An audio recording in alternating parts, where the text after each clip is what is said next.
Ach, indem ich dir mit dem Finger auf die Stirn tippe, kannst du deine Augen öffnen, du wirst nicht richtig erwachen. In dem Moment, wo du das Telefon klingeln hörst, bist du der Meinung, dass dein nagelneues Schuhhandy im rechten Schuh klingelt. Du ziehst deinen rechten Schuh sofort aus und du gehst dran. Am anderen Ende der Leitung ist dein absoluter Lieblingspromi, wo du immer schon wolltest, dass er dich anruft.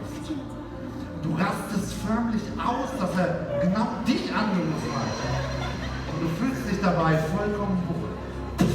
Hi, wie geht's dir? Wie heißt du? Ich heiße Marvin. Marvin, wo kommst du her? Aus Kassel, Boxen. Hör mal, ich komme aus dem Hof. Wir hatten echt dein Telefon. Jetzt aber los. Hi. Ich bräuchte mal einen Kellner. Hallo. Hat zufällig jemand eine Heimmütze auf? Ich hab Durst. Hast du Zeit? Dann komm.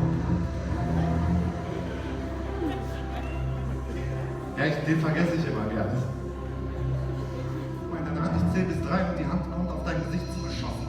Und sobald sie dein Gesicht berührt, 6 oder 10 Mal tiefer, 1, 2, 3, schlaf tief und fest. Und du fühlst dich vollkommen wohl. Du stehst jetzt gerade und sicher, du fällst auch nicht. Langsam schaukelst du von rechts nach links. Von rechts nach links. Immer tiefer fällst du dabei. So, ich hole eure Freunde, eure Tagesabschlussgefährten, eure Ehepartner, Mamis, Papis, wer hier oben ist, jetzt wieder zurück. Wenn die gleich wach sind, dann möchte ich, dass ihr denen zeigt, dass ihr so viel Spaß hattet, wie ihr mir das gerade gezeigt habt. Rastet aus, explodiert, schmeißt was euch. Ja, ihr wisst Bescheid. Eure Freunde sind die Stars hier oben gewesen. Zeigt denen, dass ihr eine geile Zeit hattet. Ach ja, ich möchte, dass du dich jetzt nochmal auf den Abend konzentrierst. Achso, ihr telefoniert noch. Vollkommen wohl. Schlaf tief und fest. Du stehst gerade und sicher. Du fällst auch nicht um.